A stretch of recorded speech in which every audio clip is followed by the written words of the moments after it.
दोस्तों, अगर आपको आज भी लगता है कि ये दुनिया अच्छाई पर चल रही है, यहाँ अच्छे लोगों की कद्र होती है, तो सच बोलो तो आप बहुत ही बड़ी भूल में जी रहे हो और ये भूल ही आपकी सबसे बड़ी बर्बादी है।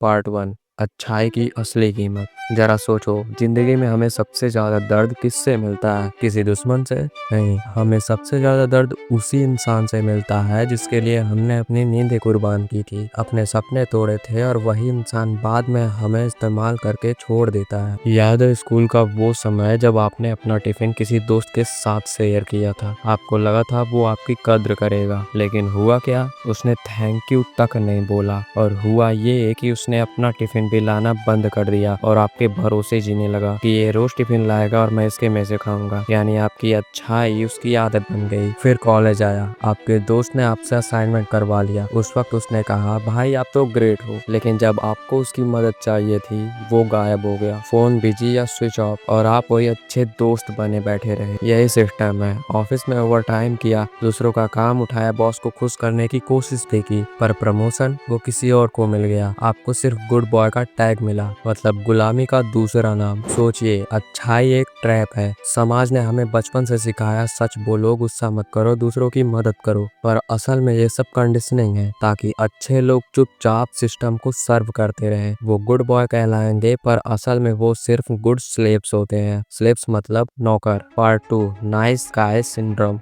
असल प्रॉब्लम यहीं से शुरू होती है। इसे कहते हैं नाइस गाय सिंड्रोम। एक इंसान जो हर किसी की मदद करता है, हर बार सेक्रीफाइसेस करता है, लेकिन खुद के लिए खड़े होने की हिम्मत नहीं रखता, और बाद में ये होता है कि लोग उसे अहमियत देना बंद कर देते हैं। सोचो, जब भी कोई आपसे कहे भाई आप अच्छे हो, मतलब समझिए आप बस हमारे काम के हो। मतलब कि जब तक आप उन लोगों के काम आते रहोगे, आप तभी तक उन्हें अच्छे लगोगे। जैसे उन्हें आप मना करोगे, वैसे ही वो आपको अपना सबसे बड़ा दुश्मन समझने लग जाएंगे। दोस्तों, मैं ये सब बातें बस ऐसे ही नहीं कह रहा, मैंने ये सब वास्तव में अपने साथ होते हुए देखा है। अब ध्यान से सुनो। नाइस गाइस सोसाइटी की जरूरत है, क्योंकि ये लोग बिना सवाल किए काम करते हैं, हर वक्त दूसरों की मदद करने के लिए तैयार रहते हैं, और वो दूसरों की खुशी के लिए अपनी नींद, अपनी चाहते, यहाँ तक कि अपनी पूरी जिंदगी बर्बाद कर देते हैं। लेकिन असली सच्चाई ये है कि जब कोई इंसान हमेशा चुपचाप दूसरों के लिए सेक्रीफाइसेस करता है, तो लोग उसे वैल्यू देना बंद कर देते हैं। धीरे धीरे लोग उसे हल्के में लेने लगते हैं, मतलब ये समझने लगते हैं कि ये तो हमेशा ही हमारी मदद करेगा, और यहीं से उसकी असली अहमियत समाज की नजरों में गिर जाती है। और बाद में ये होता है कि जिस इंसान ने सबके लिए सब कुछ किया, उसकी अपनी वैल्यू जीरो रह जाती है, क्योंकि इस दुनिया में लोग ऐसे इंसान को कुछ नहीं समझते जो बिना दिखावा किए सब कुछ करता है, बल्कि लोग ऐसे इंसान को रिस्पेक्ट देते हैं जो अपनी लिमिटेशन डिसाइड करता है और अपनी वैल्यू खुद दिखाता है। पार्ट 3।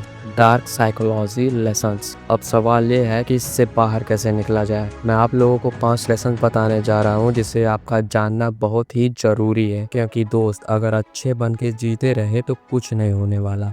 लेसन 1। दुनिया जैसी है वैसे जीना सीखो। हाँ, सुनने में कड़वा लगेगा, पर यही हकीकत है। ये दुनिया उतनी मासूम नहीं है जितनी दिखाई देती है। यहाँ हर इंसान सबसे पहले अपने बारे में सोचता है, चाहे दोस्ती हो, रिश्ते हो या काम। लोग तभी आपके साथ खड़े रहेंगे जब उनका फायदा हो। अगर आप हर वक्त दूसरों के लिए खुद को कुर्बान करते रहोगे, तो धीरे धीरे आपकी अहमियत जीरो होती जाएगी, क्योंकि इस दुनिया में वही इंसान बचता है जो पहले खुद को स्ट्रॉन्ग बनाता है। करियर हो, पैसा हो या कुछ भी हो, सबसे पहले खुद के बारे में सोचो। ऐसा कभी भी मत करना कि आप खुद के शरीर को भूखा रखो और दूसरों को खिलाओ। ये महानता नहीं, सबसे बड़ी मूर्खता है। लेसन 2।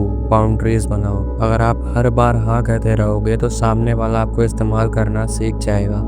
आपका दोस्त बार बार पैसे मांगेगा, पहली बार आपने दिया, दूसरी बार भी दे दिया, अब उसके दिमाग में एक बात पक्की हो गई, ये तो हमेशा देगा, यानी आप उसके लिए एटीएम बन गए। बाउंड्री का मतलब क्या है? सीधे और साफ शब्दों में, बस अब और नहीं। हो सकता है जब आप मना करो तो लोग कहें तुम बदल गए हो, लेकिन याद रखो, इससे आपको फर्क नहीं पड़ना चाहिए। इसका मतलब है कि आपने आखिरकार अपनी जिंदगी अपने हिसाब से जीनी शुरू कर दी है। बाउंड्रीज बनाना बिल्कुल भी गलत नहीं है। गलत ये है कि आप बिना बाउंड्रीज के जीते रहो और लोग आपको सिर्फ इस्तेमाल करके आगे बढ़ जाएं। लेसन 3। इमोशंस को हथियार बनाओ। लोग आपको गिल्ट में डालेंगे, तुम सेल्फिश हो गए हो, पहले जैसे नहीं रहे, लेकिन याद रखो, इमोशंस को वीकनेस मत बनने देना। अगर कोई तारीफ करे खुश हो जाओ लेकिन उड़ो मत। अगर कोई बुराई करे तो दुखी हो जाओ लेकिन डिप्रेस्ड मत होना। हमेशा दिमाग से काम लो और अपना कंट्रोल अपने हाथ में रखो। लेसन 4, लोगों को एक्शन से पहचानो, शब्दों से नहीं। हर कोई कहेगा आप मेरे सच्चे दोस्त हो, लेकिन असल टेस्ट तब होगा जब आपको मदद चाहिए होगी। अगर वो उस वक्त गायब हो गया तो समझ जाओ वो कभी दोस्त था ही नहीं। परफेक्ट इंसान वही है जिसके वर्ड्स और एक्शंस मैच करते हैं। लेसन 5, डरो मत। अच्छे लोगों का सबसे बड़ा डर है लोगों को खोने का, अकेले रह जाने का, फेल होने का। यही डर उन्हें गुलाम बना देता है। लेकिन सक्सेसफुल लोग क्या करते हैं, वो अपने डर का गला घोट देते हैं। फेल हुए तो सीखते हैं और पास हुए तो आगे बढ़ जाते हैं। याद रखो, कंफर्ट जोन तोड़ना ही असली ताकत है। एक बार अगर आपने अपने डर का सामना कर लिया तो दुनिया की कोई ताकत आपको रोक नहीं सकती। और जब आप ये 5 रूल्स फॉलो करोगे तो देखोगे कि जो आपको कुछ भी नहीं मानते थे अब वही लोग आपकी रिस्पेक्ट करेंगे, क्योंकि इस दुनिया में रिस्पेक्ट मांगने से नहीं मिलती, ताकत से लेनी पड़ती है। और अगर आप भी इस विंटर आर्क में खुद को बदलना चाहते हो तो डिस्क्रिप्शन में दिए हुए इस वीडियो को जरूर देखना। तो अब सवाल ये है, क्या आप अब भी नाइस गाय बने रहोगे जो सबके लिए खुद को बर्बाद करता है, या वो इंसान जो स्मार्टली अपनी जिंदगी का कंट्रोल अपने हाथों में रखता है?